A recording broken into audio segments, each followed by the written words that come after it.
Welcome, everyone. Today is Wednesday afternoon, the 12th. This is a special podcast. We have with us today Dave Janda, Dave from X22, and Sean from SGT, and unfortunately, Greg Hunter was not able to make it. And, of course, we got Jim and Dave from the Witness Protection Program with us. So let's just check audio. Jim? I'm here. Dave, where are you today? I am in Sherman, Connecticut. No, Dave. Where are you today? There's two Daves. Which Dave? David.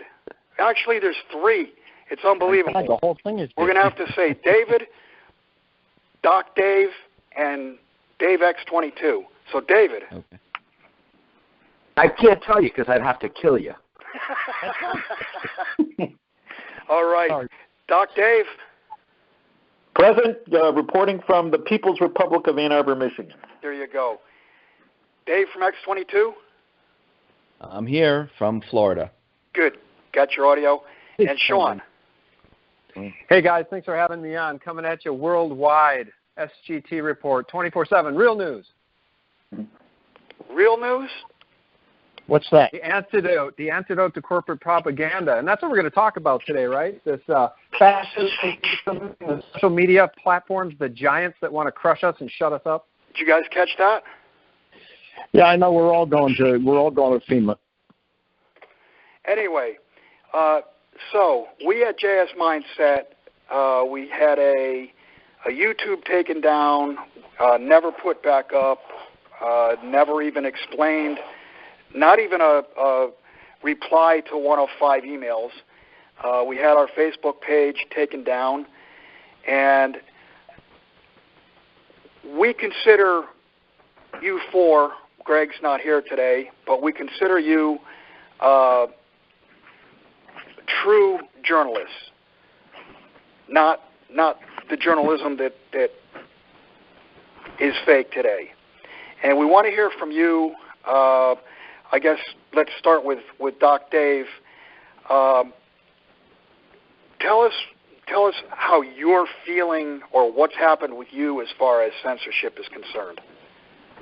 Well, we've had some issues with Twitter, with the usual intermittent shadow banning and with them dropping a significant number of followers. We've had issues with YouTube in a sense that I believe I applied for monetization for my YouTube channel coming up on 9 months ago and have yet to get an answer. So they're kind of trying to starve me out from that standpoint.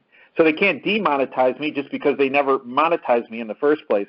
Okay. But probably the biggest censorship I've encountered was when, and this was toward the end of the Obama administration, my family and I were hit with a IRS abuse law tax audit. And it's interesting because when our accountants went in to talk to the IRS agent, IRS agent from the very get-go, because they asked her, why are the Jandas being audited? They don't have any offshore investments. They invest in their kids' education. They don't have any. They pay a lot of money already. What's the problem? And she looked at our accountants and said, "Well, it starts with his radio show." And as the 9-month harassment-based audit continued over ridiculous items, of which they never found any unreported income, by the way, conclusion. But the 9-month just harassment-based audit, it became very obvious to our accountants that the way the audit would end quickly is if I stopped broadcasting my radio show. That was the message delivered. Because you were a conservative. Because I was not spouting the typical globalist line, that I was going after the globalist syndicate, I was identifying them, and I'm not so much sure if I was a conservative. I think it was because I wasn't playing in the globalist playbook, and I was outing and going after people in both both political parties, if you want to say. I call them the Republicrats, but I was going after both Republicans and Democrats and being very hard on Obama as it relates to Obamacare and what it really was all about getting control of every person, family, and business in our country, and not about making health care more available, affordable, or quality-oriented. I got you. Dave from X22. Well, my channel was taken down back in 2014, and over a weekend it was down and then it was brought back up. I also have a website, and it was, and I hosted it on HostGator, and one day they told me, listen, there's problems with viruses and things like that, and we can't allow your website to continue. And I had no viruses whatsoever. I paid a company to scan my website every day, and there was no viruses or anything like that. So I had 2 instances where they were censoring, and I got the typical strikes on my YouTube channel, and this was prior to different false flag events where I interviewed Dr. James Fetzer and others about shootings and things like that, and they brought they gave me a strike for those videos. They took those videos down, and I kind of realized what they were doing. They were basically trying to make me censor myself, and I think that's what they were trying to do to almost everyone that was reporting on different events and things that were going on. I think by giving these strikes, they're trying to censor each individual person by having them not mention these false flag events or any type of shooting or any type of anomaly or anything else that's going on there. And since, everything they tried in the past, it doesn't work, they've had to bring channels back up. They bring them down, they bring them back up. They tried, to discontinue the monetization. Actually, right now, with my YouTube channel, they have me, I don't know why I was selected, in this beta program. I don't know if anyone else experienced this, where monetization right now, I have to approve each and every one of the videos and agree to the terms every single time.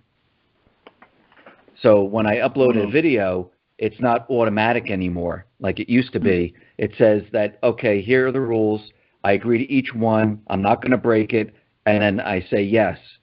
I don't know if anyone else is experiencing that, but I got hit with that a couple of weeks ago, which I find very odd. Have you experienced that?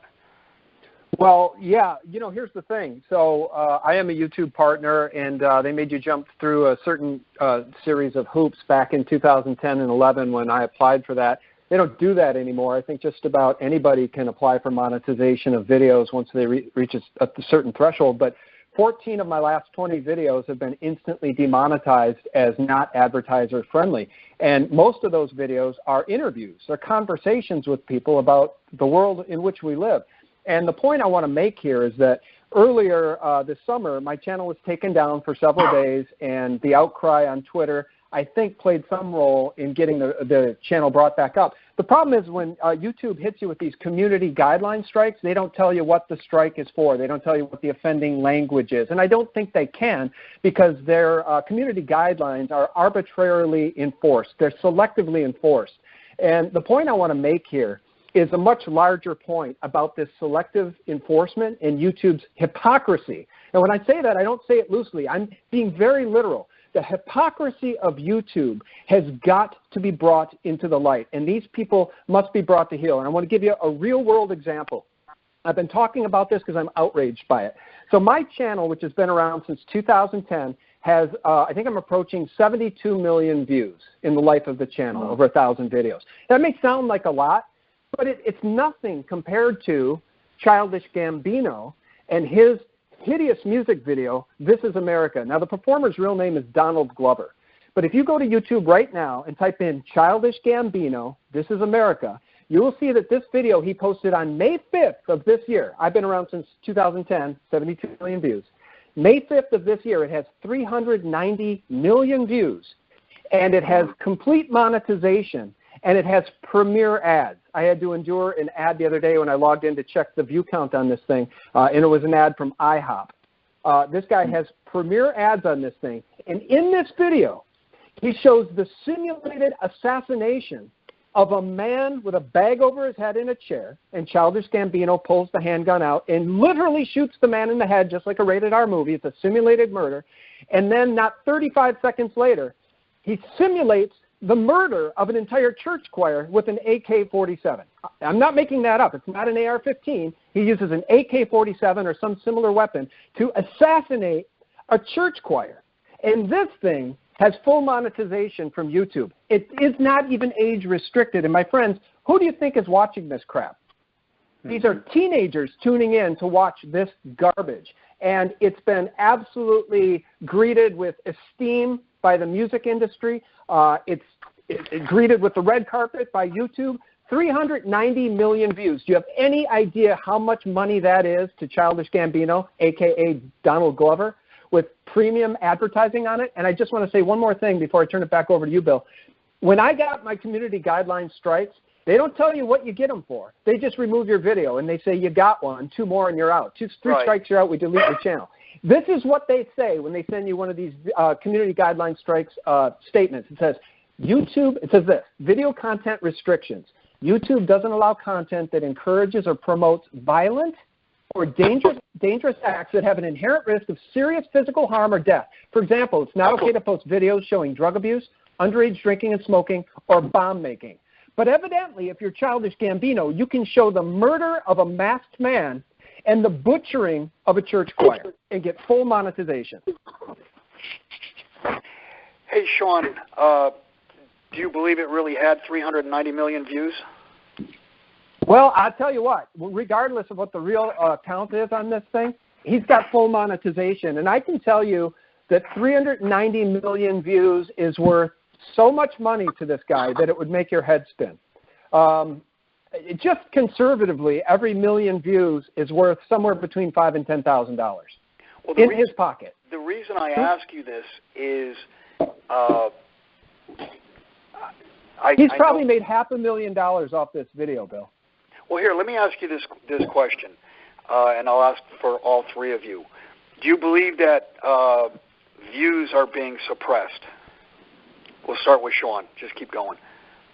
Well, I think that they were being suppressed in my case when they brought my channel back on, and my evidence of that was my historic view count over the last 2 years ran a very specific range, generally on the low side of 50,000, the high side 200,000 plus, with the average being around 100, 120,000.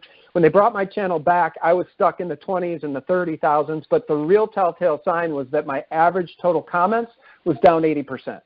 My videos get lots and lots of comments. There's lots and lots of dialogue, hundreds and hundreds of pending comments. And when they brought the channel back for that first week, I definitely think I was being shadow banned. Things seem to have returned to normal now, and it may be some reflection of these congressional hearings with Jack from the CEO over there at Twitter. But I have a very concerning news item to share with you guys. I don't know if you saw this earlier this week. Trump insiders blocking executive action on big tech censorship. This is according to Planet Free Will. I'll just read one line here for you. Executive action to address big tech censorship of conservative voices is being blocked by Trump administration insiders who have convinced the president to place the issue aside, according to a report from InfoWars. So I don't know what's going on in the administration, but I think this is a very important topic, and he ought not turn his back on it. Right. Sean, I can tell you I felt that there was suppression back in the beginning of 2016. For instance, one of the videos that I did interview with you, within 24 hours it was at 65,000. And generally, if you get to 65,000 in the first 24 hours, you're going to be a decent amount over 100,000. Right. And to this day, it has 60,000. They actually, it actually lost 5,000 and has never gained any more. So, Dave from X22, do you sense suppression of views? Yeah. When my channel was taken down in 2014, they actually put you, and I know it's because I spoke to many people at YouTube at that time, it's like a penalty box where they put you in a certain area for quite a while. But what I've noticed that the free speech zone. Yeah, right. It's a special fenced-in area. It's a special cage for those who value free speech. But since I have my website and I have my YouTube channel, they usually go up the same. Like I have the same amount of subscribers on my website and not the same exact views, but the percentages go up pretty much the same. And I notice my website percentages are going up, and the YouTube just stays steady. Just recently, it started to move up, but I knew there was something totally wrong because normally over the last many, many years, they've gone up the same. And recently, I noticed that YouTube is just staying flat, and then all of a sudden, in the last couple of weeks, it started to move up again, and all of a sudden started to move up pretty fast. So I don't know if they were suppressing me, and then all of a sudden they changed something, and all of a sudden it started to move up. But I usually gauge it with my website to see, where I'm at and things like that. So I definitely think that they I guess shadow ban and suppress the views for certain topics and things like that until that time has passed, and then they just release it and let it go, and whatever views you have left, because it's old already, it doesn't matter to them. Right. How about you, Duck? Well, what I found is related to my subscribers. I've been contacted by a number of my subscribers on Twitter and on YouTube who told me that they were unsubscribed by both of those services to my channels, and they had not put in to be unsubscribed. And I hear about that on a daily basis. I get that too. Also, I get people saying that.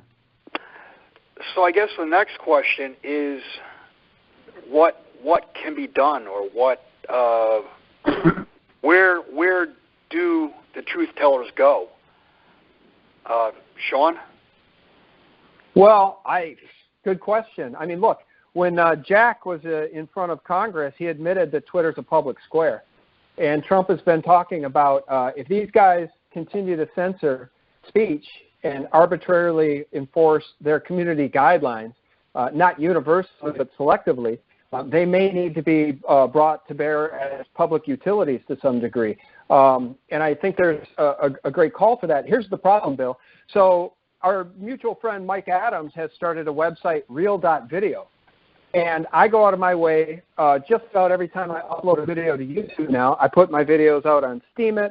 I put them out on BitChute. And then I go over to real.video and I upload them there. And it just takes a lot of extra time to do all of that. And my video counts at Real Video are probably, 150, 50. There's no audience on these other platforms. Right. BitChute does okay. Sometimes I'll get 1,200 or something on BitChute, but that pales in comparison. That's 1% of what I'm getting on YouTube. YouTube is the public square. And if I sound angry, guys, if I sound hyperbolic, I don't mean to be. I am angry. I'm angry about the fact that YouTube is censoring, but doing it only selectively so. And the best case example, go watch that Childish Gambino video. It's an outrage when you think how many 12-year-olds and 13-year-olds and 15-year-olds and high school kids are watching that. And in the first minute and a half, he kills a dozen people, right? And everybody's up in – they want to take our guns over these school shootings. And Childish Gambino, Donald Glover, is praised for that horrific video, and he's rewarded by YouTube with 390 million monetized views. I mean, honestly, if there should be a congressional hearing, there should be a focus group on that one video asking YouTube the pertinent questions about how in the world does that not break their community guidelines? How in the world is that video not age restricted? Because here's the thing, I made this point in a recent video. If that was a movie, because we see simulated murders like that in movies, it would be rated R. Or worse. So why is it not age restricted on YouTube, number one? And number two, how is that satisfactory and safe for advertising? Right. How does that one get, mine always say not suitable for most advertisers, which, by the way, we know is not true because I have advertisers coming directly to me because they want access to my informed, intelligent audience. So I'll do deals with advertisers where it's my advertising on the front of a video and they're paying me for that ad because they want access to my audience. So we know that this is a bunch of crap when they say not suitable for most advertisers. But the bigger picture is, how does Childish Gambino get to simulate multiple murders in a video in the first 90 seconds, and he enjoys full monetization? Right. But to answer your question, YouTube is the biggest public square in the world for video. There's nowhere else to go. People might say Vimeo, which I think is probably the second most viable. But YouTube, I think it's outrageous. It's just outrageous because we know what's happening here is selective enforcement. The Young Turks, which is a very lefty-leaning news source, they never have problems with this. They get full monetization. And just like CNN, all they do is bash the president all day long. Right. Dave from X22, where do we go? Where does the Truth Media go? I think Sean has a point where the audience is on YouTube. And I think their mission, and I'm talking about the deep state and the establishment, is to move everyone off of these platforms. And there's really no place to go because the audience is on YouTube. Think about it. I do the same thing as Sean. I go to Steemit, I go to BitChute, I go to all of my upload. And he's right, there's no views on there. The views are on YouTube. That's where the audience is. Mm-hmm. If we all move off of YouTube, what's left? Well, it's not us, it's everyone else, those videos like Sean's been talking about, and everyone else that's talking about, CNN, MSNBC, and all the rest. And I think this is right now, I think this is their master plan, is each person needs to censor themselves. They want people to move off of the YouTube platform or Twitter or whatever platform you're on, move on to someplace else because they know there's no traffic there. Through the intelligence agencies and everything else, they built these platforms up over time for specific reasons, and they don't want us on there. And since they didn't feel that we were a threat in the beginning, now they're realizing that, wow, this can't be the way they can't allow us to stay on there because it is a threat. The truth is a threat. Yeah, the truth is a threat, and they don't want us on there, and they don't know what to do with us. If you really go back in time, if you really think about it, what have they tried already? They took down channels, people yelled and screamed, they brought them back up. They tried to demonetize a lot of people. That didn't work. They tried to strike down your different videos so you wouldn't talk about certain topics. They keep trying all these different things to shut us up, and we just won't shut up. We just keep talking, and they can't stand it. And I think our main mission is to stay on YouTube, to stay on Twitter, and fight on these platforms. And you know what? Bring more people in and flood it with, everyone on our side, the truth, and just keep reporting the truth. Because if you keep reporting the truth, I don't think that they can knock down the truth. They can't go against the truth. And this is why they're trying all these different methods, because the truth will always stand tall.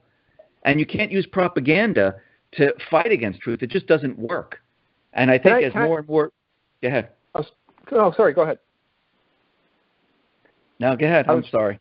No, it's my fault. I didn't mean to jump in. I just wanted to add something to this conversation by saying that if people listening think that we're just whining, that libertarians and conservatives somehow falsely feel under attack, I want to remind people what happened during the run-up to the election and what happened after Hillary won. They never thought she would, and they didn't have a backup plan. So these are two brand-new news items today from Zero Hedge, and they're very pertinent. So the first one is the FBI, DOJ, mainstream media collusion went far deeper than previously known. And the top line item is this: panic and dismay. Leaked video reveals distraught Google execs grappling with Hillary Clinton's loss. Now, what are the videos that Dave Janda, Dave from X22, and me make on a daily basis? What's the information we convey? Who do we interview? What types of interviews do we do? What's the subject matter? A lot of it is about revealing Hillary Clinton's treason and the treason of the deep state. It's also about explaining that Donald Trump said that he's going to return the power to the people, and then we try to quantify that and illustrate ways in which he appears to be doing that.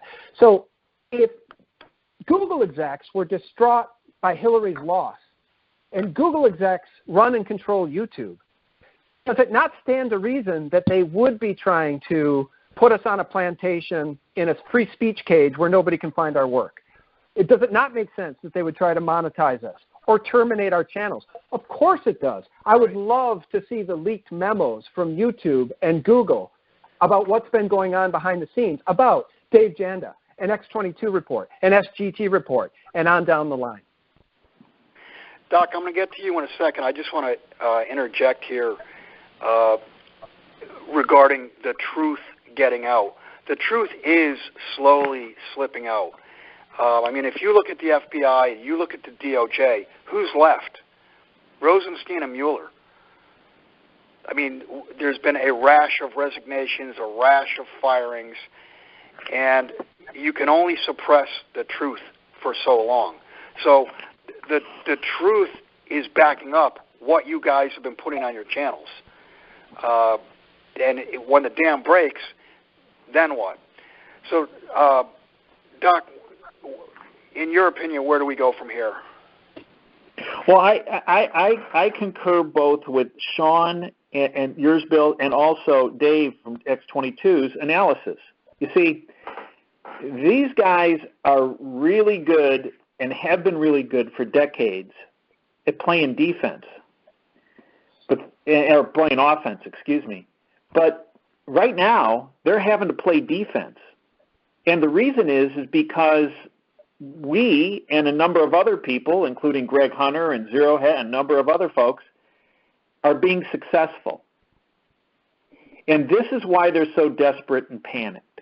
Because reality is backing up what. That's right. So I kind of fall in both Sean and Dave from X22's category, in a sense that I think we have to look, as Sean has been doing, and it takes a lot more time looking at BitChute, looking at Vimeo. There's another one I'm aware of, freedomhub.tv, looking at all these, knowing full well their platforms are nowhere near YouTube. But I don't think we should leave YouTube or Twitter. I think being a pain in the ass is absolutely what we need to keep doing, because it has been effective. And what it shows, by us hanging around, it shows the hypocrisy of Twitter. It shows the hypocrisy of YouTube. It shows the hypocrisy of the government that is selectively enforcing equal opportunity, right? So if we made we all know the history of a small mom and pop operation that makes an item, and they don't want to serve a particular group of people, and they're hauled in front of the media, and they're hauled in front of the government, and they're forced to incur huge legal costs, and they're forced to potentially provide their product. Well, but on the other hand, YouTube is not held to that same standard. By us leaving, we lose our case. Right. And every day that goes by, my wife says this. She goes, every day, I know you guys all feel as though you're hitting your heads against the wall. And you feel that, and you know that this is incredibly hypocritical. And it's incredibly hypocritical of the government and how they're handling this.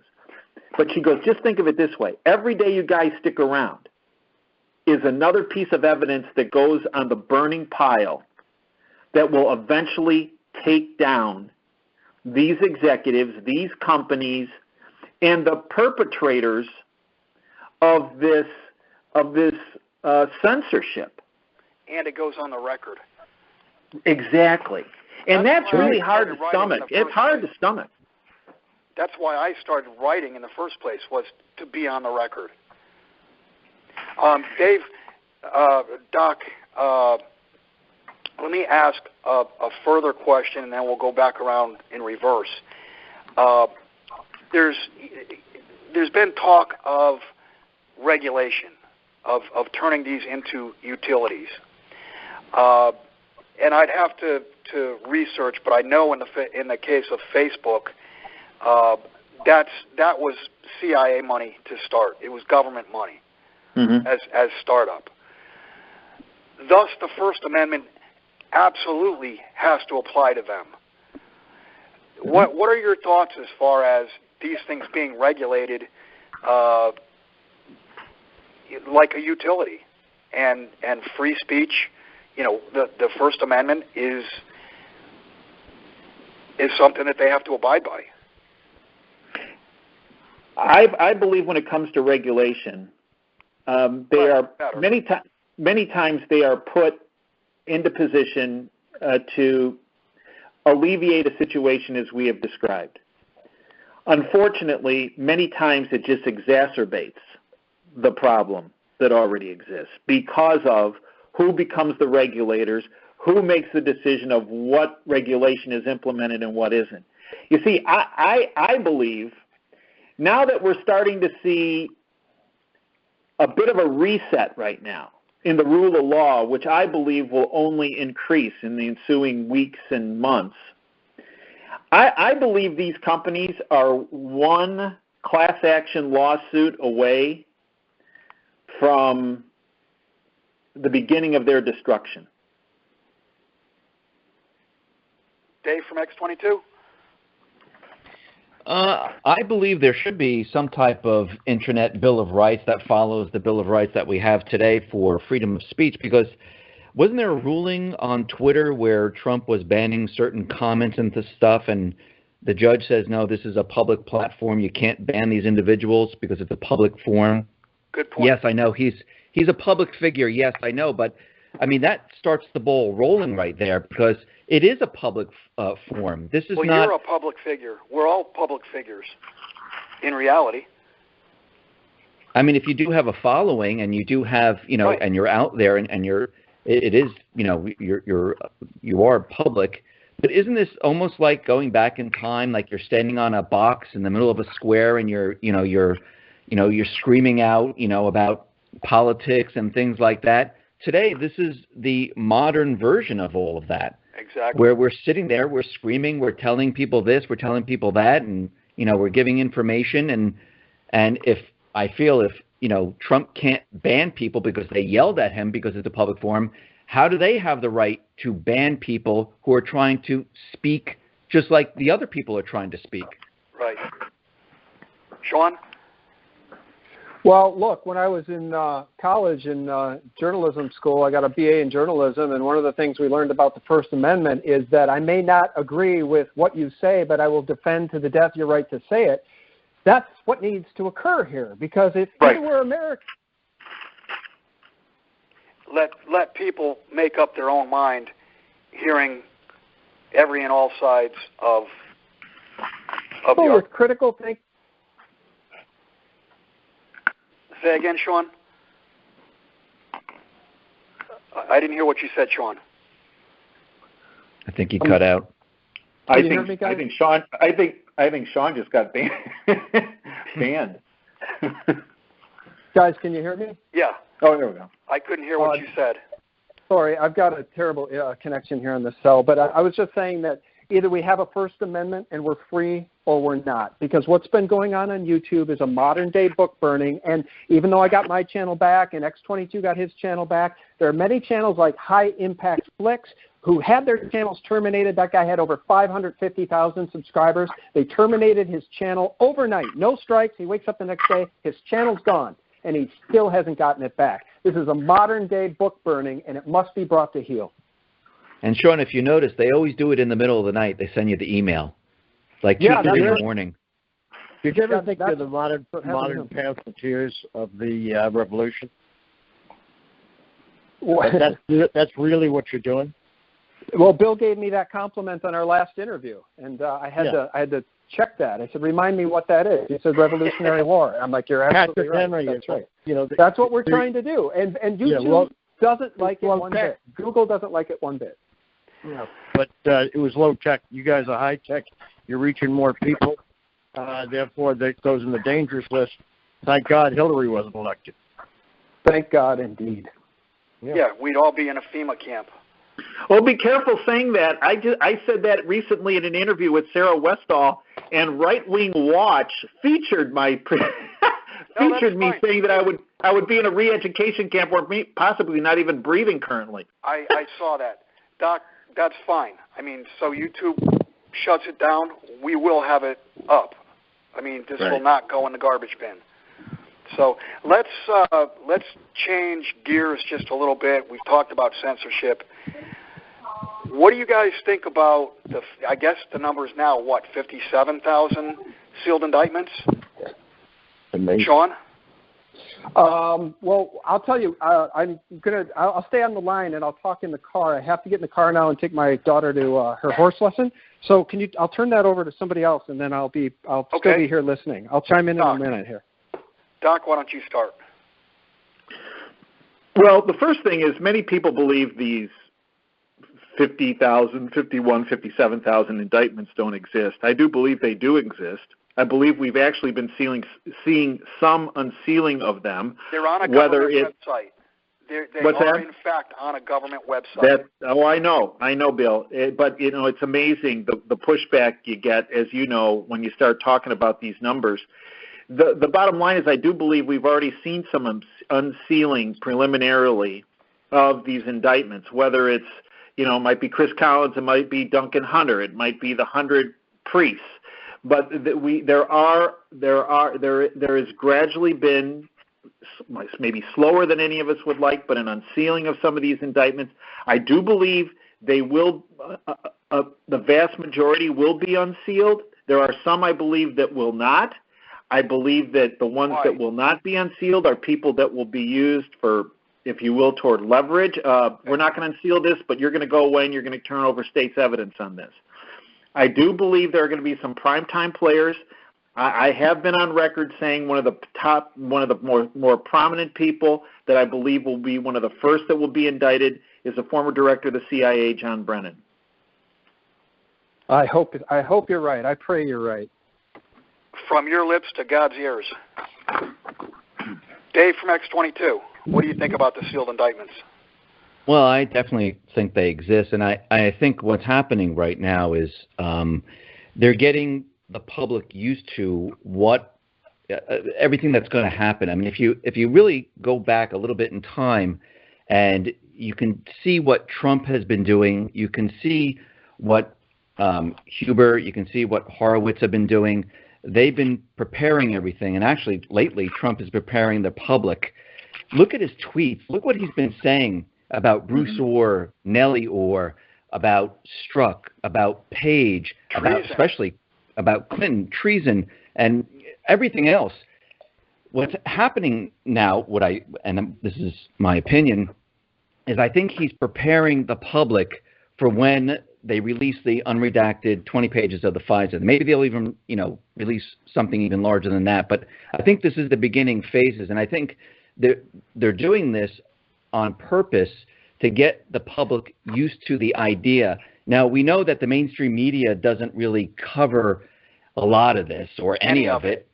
But what's very interesting, they do cover his tweets. Yes, they might make fun of it, but they'll take his tweets and they'll discuss his tweets on mainstream media, where that information does get out at that time. So the public is hearing it, maybe not in the way that everybody wants everyone to hear it, but I think the public in general, yes, we've been looking at this, we've been studying it, we know what's going on, but most of the country really doesn't. And I think what's happening here is they have to let out a little bit at a time, get people used to the idea, and let loose the 20 pages of the FISA warrant, show the public what's going on. Now, a lot of people, I think, are going to reject it completely. They're going to say this is all made up. The mainstream media, they might not even cover it, or they might say this is all baloney or whatever. But they're again, going to have to cover it in some fashion. Well, unless they have something that where there's an event or something that clogs the news cycle, and they break away for that for a couple of days, and they don't really cover it. I mean, they always have plans around what's coming out. And I think the problem that the news media is going to have, the intelligence agencies are going to have, Obama, Clinton, the rest, is that they're dealing in propaganda.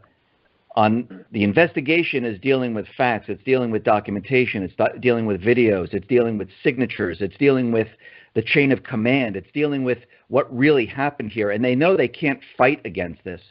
And some of these individuals have already flipped, most likely Strzok, maybe Page, Bruce Orr.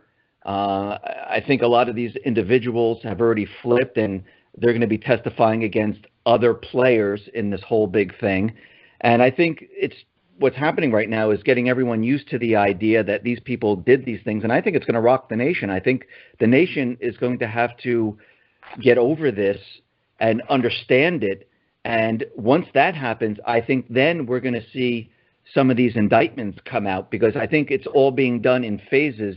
And once you have the public on your side and understanding what's going on here, you can release a lot more and tell them a lot more. And hopefully it gets down to the point where we can release 9/11 information and other information, and the public will accept it.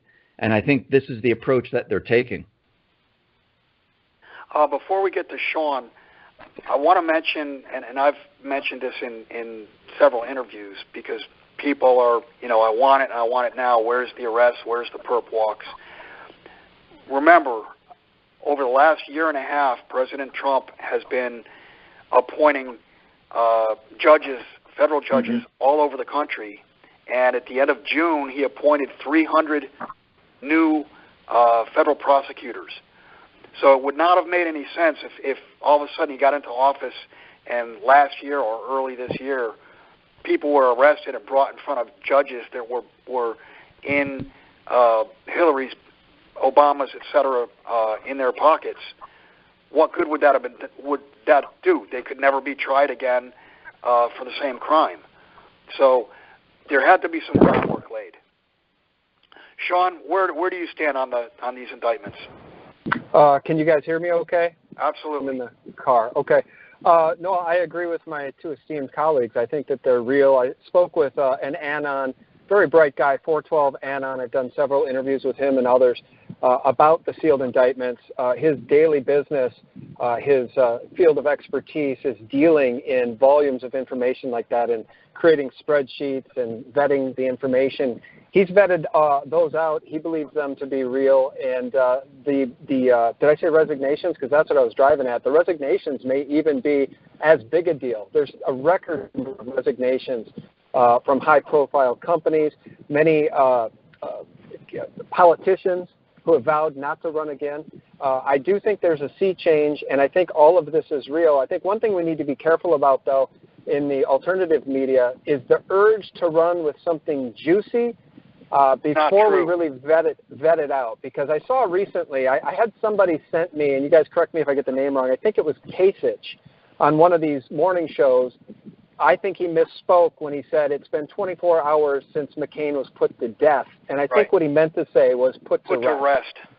And so I didn't run with that. I clarified to the person who sent it to me that that's what I believed he said. But many, many others in the alt media ran with it and got a lot of views over it. And I don't think that does us a service. I think McCain is the type of person that probably should have been tried for treason. He's a Rothschild puppet. His biggest supporter and cheerleader on Twitter for years was Linda Rothschild. But I don't think he was put to death. I think he probably died of cancer. Maybe the cancer was brought on. Maybe he was given the cancer. I don't know. But I think we need to be careful about how we report this information, because we live in truly incredible times. And just reporting the truth sometimes is just enough, because people aren't getting the truth from CNN and WAPO, Bezos blog. David, in the Witness Protection Program, you have any questions? Yes. The same questions as everybody has. We all know this is going on. But if all this came out, would you not have a complete collapse of faith in the whole United States government? I've heard that argument before, guys, and I'll just weigh in and say we have to remember, we have to be able to distinguish between reality and the mainstream media's version of reality.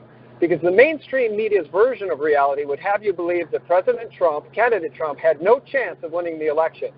Meanwhile, 30, 40,000 people, 20,000 people would show up for his rallies, and Hillary could not fill the corner of a high school gym. So we had the tangible information to suggest that he was far and away the front runner, despite their crooked polls. So my point here is that I think people have woken up in droves to the corruption, which explains in large part people's disdain for her and their support for would-be President Trump. So I think that if the real truth comes out about the FBI collusion, about the collusion with the deep state and the Clinton campaign, the DNC collusion, Seth Rich being the leaker of the DNC Podesta emails, not Russian hackers, if that all were to be reported on by CNN and WAPO and New York Times, who, by the way, will never report the truth, I think people would cheer. And the collapse of the corrupt arm of our government, the deep state arm, which is no longer deep and no longer in the shadows, would be welcomed by the average American who voted and turned out for Trump. Doc, what do you think? Well, I look at it actually, in my former profession, I was a practicing orthopedic surgeon for 32 years. And the hardest part of my job was when I got lab results back on a patient that indicated they had cancer. Now, I had two options. I could go into that exam room and lie to the patient and tell them everything's okay. You're going to be okay. And that person will walk out of the room and they'll have a smile on their face, but they'll be in a box in 6 months. The other option, which is the harder option, as Dave brings up, is to go in and tell that patient that there's something very wrong. But the good news is that we can try to do something to make it so that the wrong is fixed. I think if we keep saying people aren't going to be able to handle this, I think that we're going to lead to the death of our country and to the death of any remaining freedoms we have. I think that, yes, there are going to be people that are going to be devastated.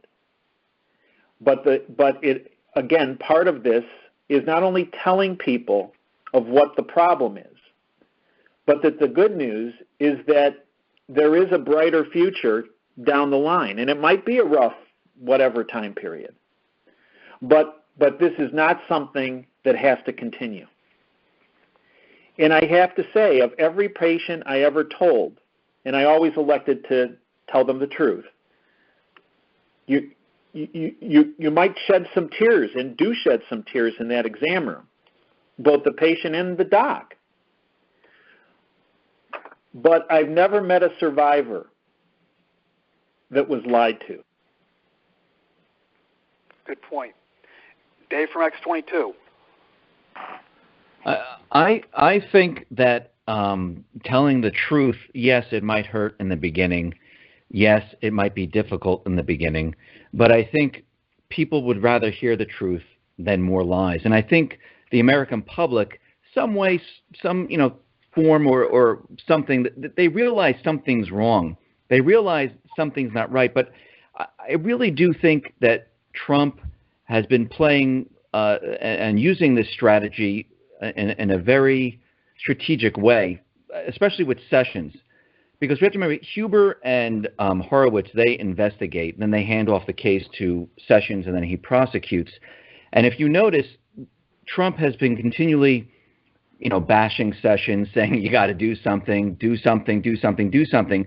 If you look at the mainstream media right now and all the articles that are coming out on the mainstream media, they're saying, listen, we don't want him fired. We want him because Trump is bashing him. He's putting them on the record.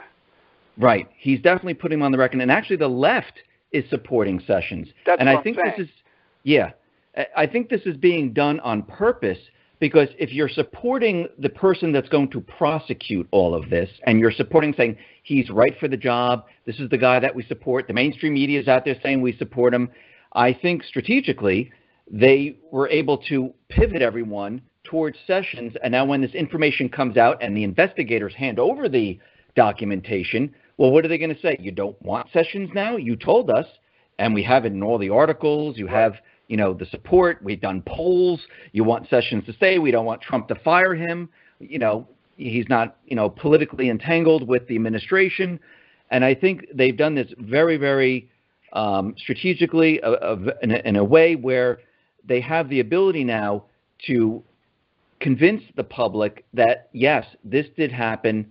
Here's the investigation. He's going to prosecute. And here's a little bit. We're going to drop a couple of breadcrumbs here and there. This is the first part of it. Look what they've done. Digest it, feel it. You can reject it. A lot of people might. You might see Antifa come out. They might destroy things.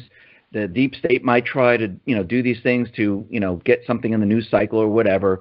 But I think in the end, when people hear the truth, people will be able to reconcile it, will be able to digest it, and they'll start doing research on their own to find out, wait a minute, have I been lied to? Is this the truth? And you'll see a lot more people come out and, look at this and say, yes, I see what happened here. And I think if we do this in a couple of stages, which I think they're doing it in, I think the country will be able to weather the storm. And I think a lot of people will go to jail at the end of all of this. Jim, I'm going to ask you in a second what you think. My opinion from a confidence standpoint, and this is one of the few things Sean and I have had a little bit of a disagreement on. My opinion is confidence will initially be shattered, but long-term confidence will definitely be bolstered, and especially if it's made clear that we're returning to the Constitution, we're returning to constitutional law. And I also believe that the initial shock that I think will absolutely rock markets is going to be pointed to by Trump. And I think he'll be able to say, well, all of this that went on for years and years and years, I didn't do this. I didn't know it was going on until, just recently, but we got to follow the rule of law. So I think even though he's owned the stock market, and I've said that I thought it was a big mistake for owning the stock market, I do think he's going to be able to point at the dirt and say, well, this is why the markets fell, even though he knows in the back of his mind markets should never be where they are now. So, Jim, what do you think? I can't disagree with a word you said. I think you got it nailed. And I want to tell you, fellas, that I have never heard a collection of such a degree of intelligence ever than this telephone call so far. And I think it's going to do people a lot of good, because the combined opinions have a theme, and the theme is the return of law, and that it may be held for a while, but there is something out there for us that could be a very significant redemption. I like it. I like it a lot. I don't disagree with you at all. Hey, Bill, I just want to say something about the stock market. And actually, I think this is part of Trump's strategy, where I know in the beginning when he was a candidate, he said, oh, yeah, the stock market's in a bubble. And I do believe that he thinks the stock market's in a bubble. I think he believes that the economy is manipulated in many different ways, especially, unemployment. We talked about this many times before. Unemployment, yeah, exactly. GDP. He knows all this stuff. And I think his strategy here is to use the weapons that they were using throughout all the presidents, manipulation. Because if you look at one of Trump's tweets where Obama was saying, President Trump would need a magic wand to get to 4% GDP, and that was coming from Obama. Right. Trump responded, I guess I have a magic wand, 4.2%. To me, what that means is he knows how this works. He knows how to manipulate it. He can bring GDP up to 9%. Does it mean anything? No, not really. But he can make it go any way he wants. He can make the stock market go any way he wants. Mm-hmm. And I think this is being done on purpose, because think about this for a second. If he makes unemployment, let's say, 3.9%, he makes GDP go up to 5%, stock market keeps moving up, how possibly can the mainstream media, the deep state say, hey, you destroyed the economy? I think he built his narrative where he can say, listen, I made this economy great right now. He knows there's bad news coming. He knows that when the unredacted FISA information comes out, it might hit the stock market. That's not his fault. Look what he did to the economy. That was my point. He pumped it up. I mean, if the Fed, and I think for some reason, I think Powell and Trump are working together, and I think Powell is definitely raising the rates on purpose, because I think he's covering himself in two areas right now to make sure that he controls the narrative if the stock market comes down and the economy implodes on itself, where he can say, well, the Fed did this or the bad news did this. He's covered. Because he's saying, look, the stock market's great, unemployment's great, GDP's great, the bad news brought the economy down. Oh, look, the Fed was raising rates. They brought the economy down. I made the economy great. And I think he's covering himself, even though I know candidate Trump said, we're in bubbles, bubbles here, bubble there, bubble here.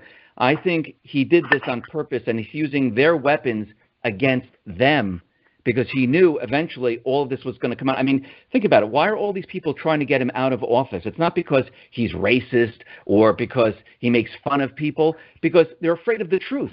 They knew eventually he's not attached to the deep state. He's not, I mean, someone's not, he's not a puppet. He's not paid off. Dave, Hillary said it when before the election when she said, if that bastard gets elected, we're all going to hang from nooses. Yeah.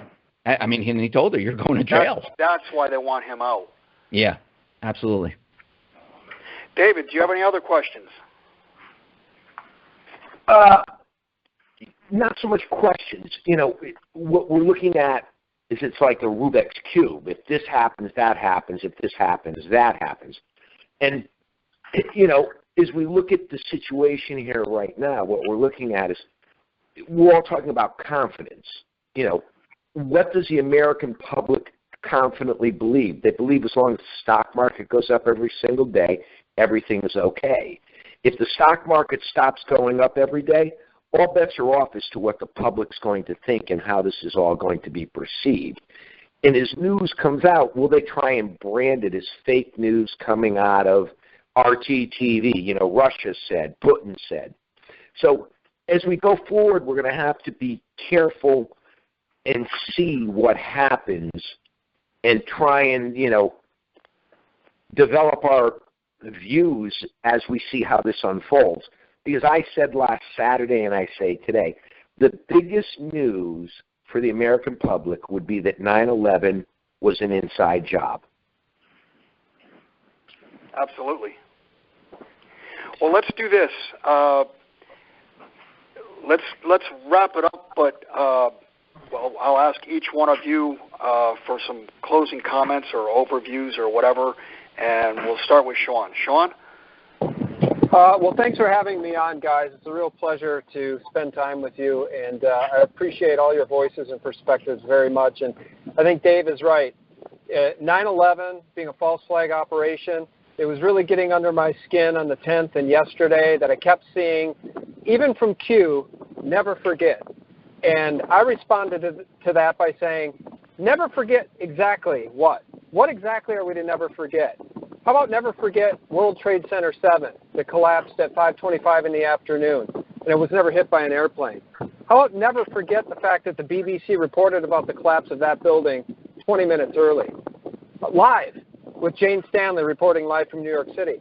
How about never forget that Mossad agents were sent back to Israel where they appeared on a talk show and said our purpose was to document the event? How do you document the event without prior knowledge? So a video I made late last night was called Never Forget What Exactly? Because I think the American people need to understand what really happens with these things, and 9/11 specifically, so we're not whipsawed into more war, this time with Syria or Iran, or more false flag terror out of Syria, where gas attacks are blamed on Assad, but never proven. I think that to round out this conversation, I would support what the President has said, and I think he's 100% right. One of the biggest enemies of the American people is the mainstream media. Because if the mainstream media would do the reporting on the topics we've covered here in this conversation, if they would tell the truth, we could take this country back right quick. Wow. But the mainstream media is crooked as a country road. And many of those people get paid millions and millions of dollars a year, and they're Council on Foreign Relations members, and they are not beholden to the truth. They're beholden to the puppet masters they serve. And that's why the alt media is under attack. Doc, Dave? Well, there are a couple of developments this week that I believe were extremely important to opening the eyes of the public even further, and it builds on it really addresses what Sean just mentioned. The New York Times op-ed, a senior White House official, that op-ed essentially made Trump's case. Trump was demonized. He was. They were talking about the 25th Amendment for months about implementing it against Trump because he was delusional. That there was a group of people in his administration that were undermining his policies, his agenda. That there was a deep state. That letter admits there is a deep state, exactly, and they are intent on undermining his agenda and his policies. It also lent credence to Trump's identification of the lamestream fake media. Some people still believe the mainstream media as being an enemy of the people, an enemy of freedom. The fact that the New York Times would publish an op-ed written by someone they didn't know that was given to them by an intermediary reinforces what Trump has been saying.